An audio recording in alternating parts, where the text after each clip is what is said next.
नमस्कार, स्वागत है आप सभी का। वक्त हो गया है 5 की आज का। मैं हूं अपर्णा मौजम। आज सबसे पहले बात होगी कर्ज की। मध्य प्रदेश सरकार एक बार फिर से कर्ज लेने जा रही है। उधर अमरवाड़ा उपचुनाव को लेकर जीतू पटवारी मैदान में है, लेकिन कमलनाथ समेत बड़े नेता दूरी बनाए दिख रहे हैं। नीट में धांधली की शिकायत के बाद अब एनटीए को भंग करने की मांग कौन कर रहा है, ये भी आपको बताएंगे। बात बारिश की भी होगी। कैसे पहली बारिश ने प्रशासन की दावों की पोल खोल कर रख दी है।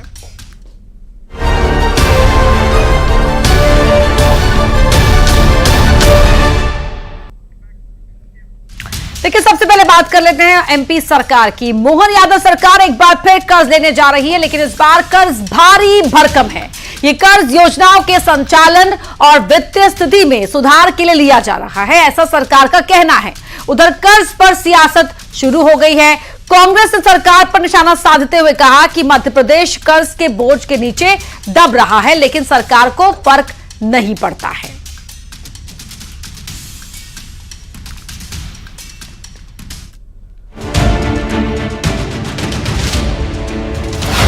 एमपी में सरकार फिर लेगी कर्ज। कर्ज पर कर्ज, आखिर कब तक? कर्ज पर शुरू हुई अब तकरार। मध्य प्रदेश की कर्जदार सरकार एक बार फिर से कर्ज लेने की तैयारी में है। 1000, 2000, 5000 करोड़ का कर्ज लेने वाली एमपी की सरकार अब भारी भरकम कर्ज लेने की तैयारी में है।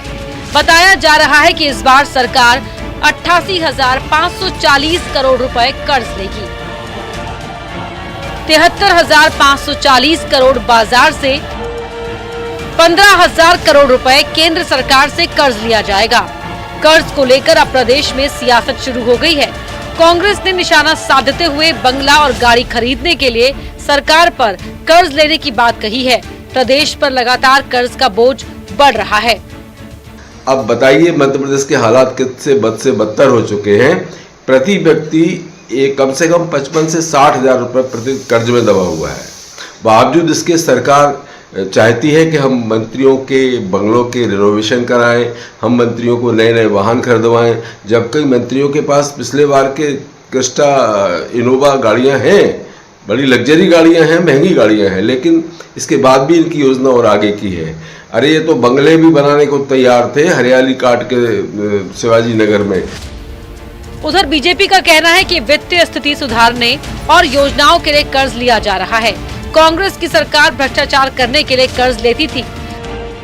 मध्य प्रदेश में भारतीय जनता पार्टी सरकार में लगातार प्रदेश की वित्तीय स्थिति मजबूत हुई है। कांग्रेस पार्टी की सरकारों के दौरान तो भ्रष्टाचार करने के लिए कर्जा लिया जाता था, कमीशन खोरी के लिए कर्जा लिया जाता था। दूसरी तरफ भारतीय जनता पार्टी सरकार में प्रदेश के विकास के लिए और आम जनता को सौगातें देने के लिए इस तरह का प्रबंधन किया जाता है। कर्ज कैसे भी लिया जा रहा हो, लेकिन प्रदेश पर कर्ज का भार लगातार बढ़ रहा है। अब 88,000 करोड़ का कर्ज लेने के बाद मध्य प्रदेश सरकार पर 4 लाख करोड़ रुपए से ज्यादा का कर्ज हो जाएगा। Bureau report, news 18। और अब आपको बताते हैं मौजूदा साल में मोहन सरकार ने कब कब और कितना कितना कर्ज लिया है। यहां इस बड़ी स्क्रीन पर आप आंकड़े देखेंगे। 23 जनवरी को यहां सरकार ने लिया 2,500 करोड़ का कर्ज। 6 फरवरी को 3,000 करोड़ का कर्ज लिया। 20 फरवरी को फिर 5,000 करोड़ का कर्ज लिया और उसके बाद 27 फरवरी को, फरवरी के महीने में तीसरी बार 5,000 करोड़ का कर्ज लिया। यानी कि 3 महीने में 15,500 करोड़ का कर्ज सरकार ले चुकी है। तो कुल मिलाकर ये कर्ज के बोझ तले मध्य प्रदेश दबा जा रहा है। फिर भी सरकार योजनाओं के नाम पर नया कर्ज लेने जा रही है।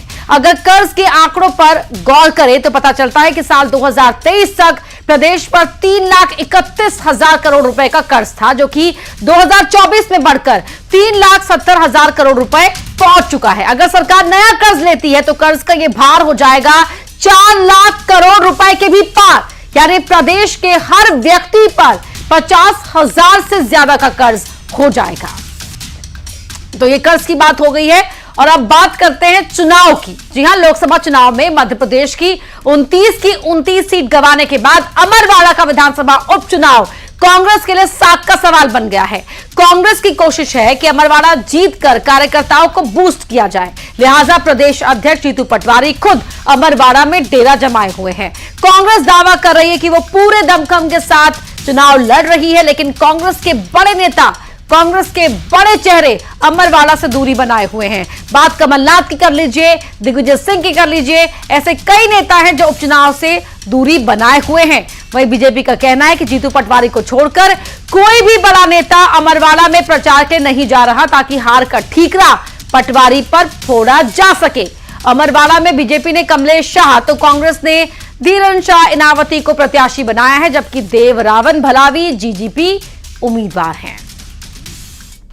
कांग्रेस पार्टी का एक एक कार्यकर्ता पूरे उत्साह और ताकत से मध्य प्रदेश में जनता की आवाज उठा रहा है। अमरवाड़ा का चुनाव जीतू पटवारी जी के सशक्त नेतृत्व, हमारे सभी वरिष्ठ नेताओं के मार्गदर्शन में जबरदस्त तरीके से लड़ा जाएगा और जीता जाएगा। अमरवाड़ा उपचुनाव में हार सुनिश्चित देखकर कांग्रेस के सभी बड़े नेता, चाहे कमलनाथ हो, नकुलनाथ हो, दिग्विजय सिंह हो, उमंग सिंगार हो, अरुण यादव हो, चुनाव प्रचार से भाग गए हैं, चुनाव प्रचार से दूरी बनाए हुए हैं। अकेले जीतू पटवारी औपचारिकता के लिए चुनाव प्रचार करते हुए दिख रहे हैं। सभी नेता चाहते हैं कि हार का ठीकरा अकेले जीतू पटवारी के ऊपर। मध्य प्रदेश विधानसभा के मानसून सत्र के हंगामेदार रहने के आसार नजर आ रहे हैं। सत्र को लेकर कांग्रेस ने बड़ी प्लानिंग कर ली है। नेता प्रतिपक्ष उमंग सिंघार की माने तो विधायकों के साथ संगठन भी सरकार को घेरेगा। नर्सिंग घोटाला, महंगाई, बेरोजगारी, किसानों की आय जैसे मुद्दों पर सरकार से जवाब मांगने की रणनीति बनाई गई है। इसके साथ ही युवाओं और स्टूडेंट्स के मुद्दों पर यूथ कांग्रेस, एनएसयूआई समेत कांग्रेस के फ्रंटल ऑर्गेनाइजेशन भी सड़क पर उतरकर प्रोटेस्ट करेंगे। किसानों को गेहूं खरीदी का हो, चाहे लाडली बहना का हो, और सरकार जिस प्रकार से कर्ज ले रही है तो आय के स्रोत तो बढ़ा नहीं रही है। उस जमीनें बेच के, सरकारी जमीनें बेच के आय का स्रोत बना रखा, जमीनें भी कम भाव में बेची जा रही है। तो ये घोटाले भी है और सरकार क्यों असक्षम होती जा रही है, इस पे बिल्कुल विपक्ष पूरा जवाबदेही तय कराएगा कि किनकी जवाबदेही उस पर तय करे सरकार। अब बात करते हैं नीट मामले की। दरअसल नीट मामले को लेकर कांग्रेस से राज्यसभा सांसद विवेक तन्खा ने सरकार को सलाह दी है। विवेक तन्खा का कहना है कि एनटीए को भंग करने का वक्त आ गया है। नीट की परीक्षा एम्स की ओर से ही कराई जानी चाहिए, इससे विश्वसनीयता बनी रहेगी, क्योंकि सार्वजनिक डोमेन में पंजीकरण के प्रमाण पत्र के मुताबिक एनटीए केवल एक पंजीकृत सोसाइटी है। आपको इस बार नीट परीक्षा में टॉपर रैंकिंग की गड़बड़ी की शिकायत पर बवाल मचा हुआ है। मामले में सुप्रीम कोर्ट में सुनवाई चल रही है, अलग से सुनवाई है। अगली सुनवाई वो 8 जुलाई को होगी। उससे पहले सांसद विवेक तन्खा ने यह सलाह दी है।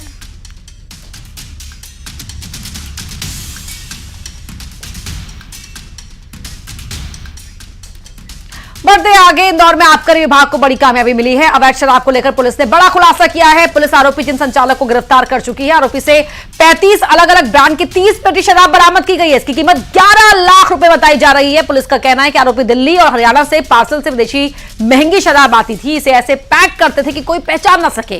पैकिंग देखकर ऐसा लगता था जैसे इसमें दवाइयां हो। आरोपी अरुण उर्फ सोनू चौहान भंवरकुआं क्षेत्र का रहने वाला है और जिम की आड़ में विदेशी महंगी शराब की तस्करी करता था। मुखबिर की सूचना पर आबकारी विभाग ने कार्रवाई करते हुए घर से लाखों रुपए की महंगी शराब को जब्त किया है। फिलहाल आरोपी से पूछताछ की जा रही है। पूछताछ में शराब तस्करी के नेटवर्क का खुलासा होने की उम्मीद है। अरुण सिंह चौहान उर्फ सोनू नामक व्यक्ति है जो भंवरकुआं क्षेत्र में गुलाब कॉलोनी है, उसमें वहाँ पे जो है इस तरह की अवैध शराब का जखीरा उसके पास से पकड़ा गया है। और सबसे बड़ी बात यह है कि ये शराब की लगभग 360 बोतल के आसपास हमने जब्त की है, जिनकी कीमत बहुत ज़्यादा 11 लाख रुपए की शराब है, क्योंकि ये हाई रेंज की शराब है और ये मध्य प्रदेश से बाहर से लाई गई है। मुझे हरियाणा की कुछ शराब उसमें मिली है।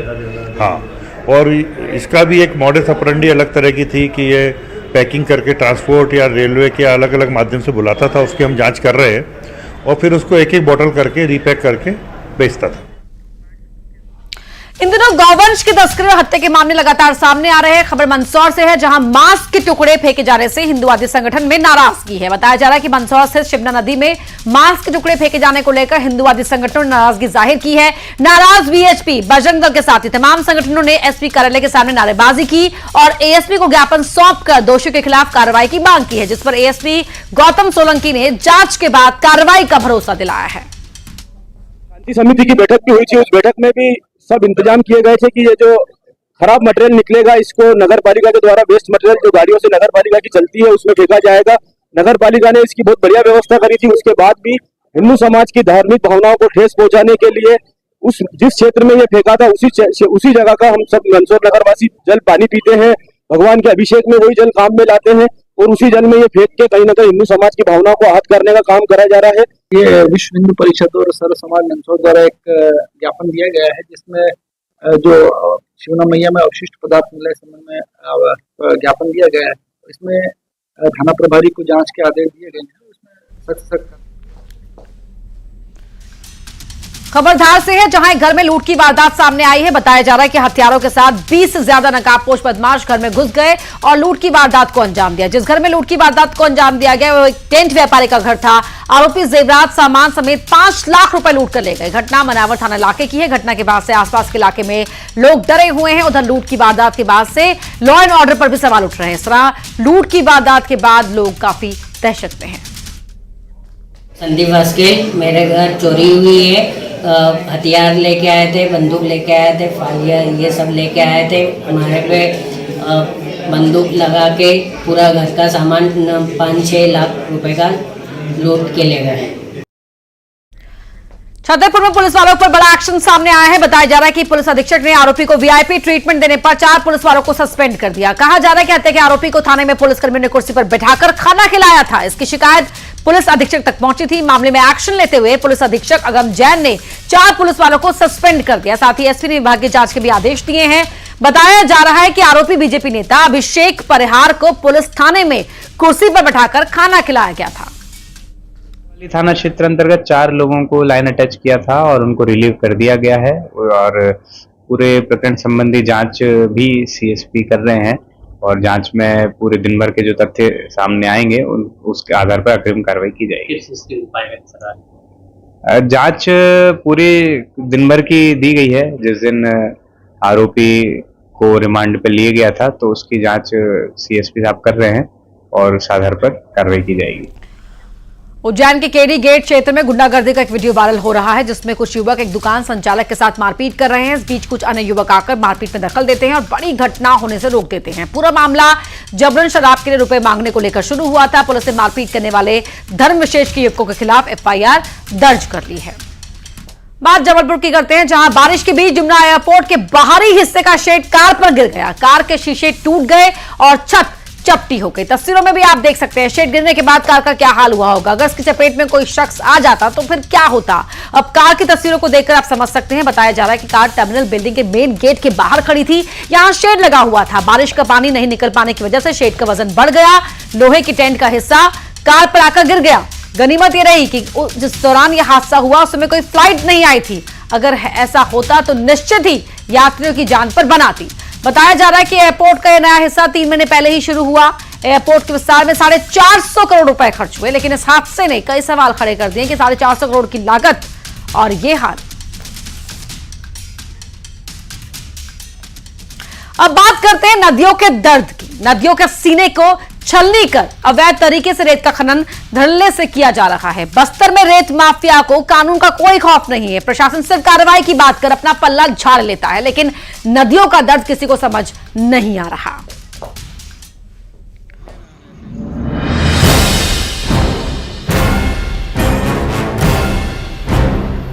बारिश के पहले रेत माफिया द्वारा अवैध तरीके से खदानों से रेत निकालकर उसको डंप किया जा रहा है, उसको भंडारण किया जा रहा है। लगातार जिले में स्थिति यही बनी हुई है। अगर कोई इस तरीके से पकड़ा जाए उसके खिलाफ जो एनजीटी के तहत जो कार्रवाई प्रस्तावित है वो किया जाए। आखिर कब होगी कार्रवाई? सिर्फ कहने से कुछ नहीं होगा। नदी का सीना छलनी कर रेत का अवैध रूप से खनन किया जा रहा है और ये सब प्रशासन की नाक के नीचे हो रहा है, लेकिन हालात वही है।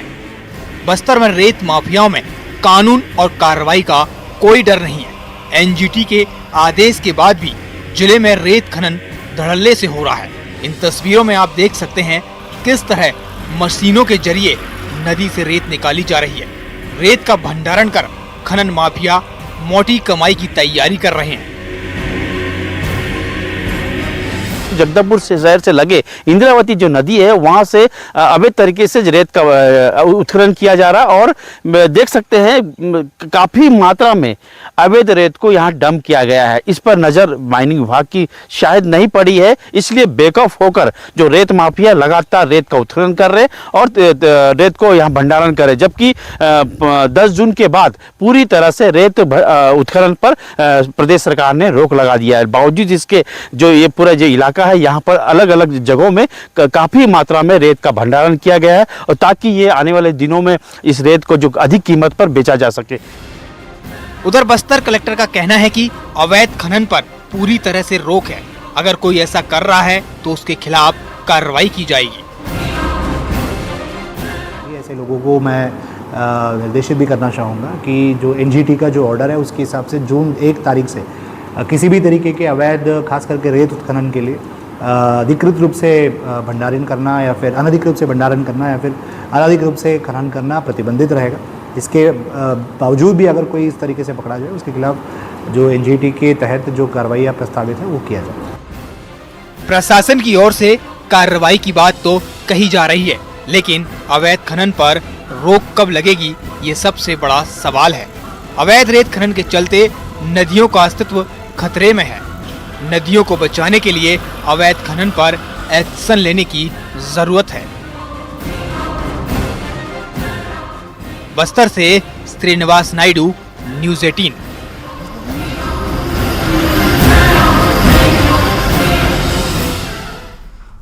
मानसून की पहली बारिश में ही पूरा मुरैना शहर जलमग्न हो गया। शहर की दर्जन भर से ज्यादा कॉलोनियों में पानी भर गया, जिसके बाद सड़क पर भरे कीचड़ और गंदगी के खिलाफ वार्ड वासियों ने मोर्चा खोल दिया।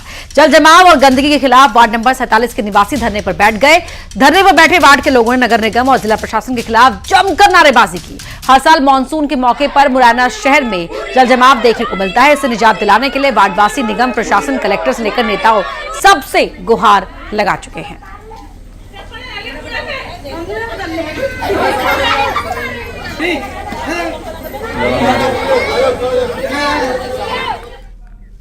अब आपको एक ऐसी तस्वीर दिखाते हैं जिसे देखकर आप भी सोचने पर मजबूर हो जाएंगे, आखिर कोई ऐसा कैसे कर सकता है। दरअसल एक डॉगी को बेरहमी से पीटने का मामला सामने आया। तस्वीरों में आप देख सकते हैं एक शख्स किस तरह इस डॉगी को पीट रहा है। युवक पहले उसे डंडे से पीटता है, फिर उसे फेंक देता है। घटना का सीसीटीवी फुटेज सोशल मीडिया पर तेजी से वायरल हो रहा है। मामला दुर्ग के भिलाई का है।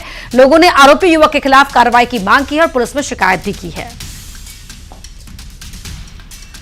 बड़ी खबर का रुख कर रहे हैं। ग्वालियर में नगर निगम कर्मचारी को थप्पड़ मारने का मामला सामने आया है। अतिक्रमण हटाने गए निगम कर्मचारियों से मारपीट हुई है। होटल संचालक ने निगम कर्मचारी को थप्पड़ मार दिया। निगम की जेसीबी के सामने होटल संचालक आकर बैठ गया। निगम कर्मियों ने हटाया तो फिर उसने निगम कर्मचारी को थप्पड़ मार दिया।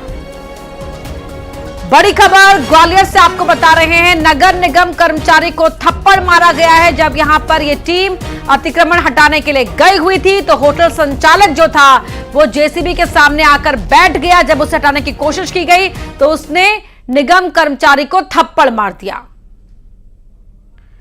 ये आप देख सकते हैं सफेद कमीज पहने शख्स ने निगम कर्मी को थप्पड़ मारा है। सुशील हमारे साथ फोन लाइन पर जुड़ गए। सुशील, हंगामा यहां पर हो गया है, अब तक कार्रवाई क्या हुई है? बिल्कुल, देखिए ग्वालियर में अगर कहें तो माफिया और अतिक्रमणकर्ता जो पुलिस प्रशासन की टीमों पर, खनन की टीमों पर हमला कर रहे हैं, ऐसे ही ग्वालियर में एक और नजारा देखने के लिए मिला है कि जहां महाराणा प्रताप नगर में आज नगर निगम की टीम अवैध अतिक्रमण हटाने के लिए गई थी, क्योंकि इस इलाके में कई होटल, रेस्टोरेंट और डांस बार बने हुए हैं जिन्होंने अतिक्रमण भी कर रखा है। और इसी अतिक्रमण की शिकायत के बाद यहाँ हटाने के लिए जब नगर निगम के मदाखलत दस्ते की टीम पहुंची थी तो यहाँ एक होटल संचालक रामनरेश भदौरिया जो बताया गया है उसने जेसीबी मशीन के सामने बैठकर कार्रवाई रोकने का प्रयास किया। जब कर्मचारियों ने उसे हटाने की कोशिश की तो फिर कर्मचारियों को थप्पड़ मार दिया। अब जो है नगर निगम इसमें कार्रवाई की तैयारी कर रही है और ये घटना पूरी जो है कैद भी हुई है वीडियो में, तो निश्चित तौर पर एक बड़ी घटना है कि जहां अतिक्रमण करता इस तरह से नगर निगम की टीम जो है उस पर भी सरकारी काम में बाधा डालने का भी मामला है और निगम कर्मी को थप्पड़ भी मारा गया है। बहुत शुक्रिया आपका इस पूरी बातचीत के लिए सुशील। यहां रुक रहे एक छोटे से ब्रेक के लिए, खबरें जारी हैं।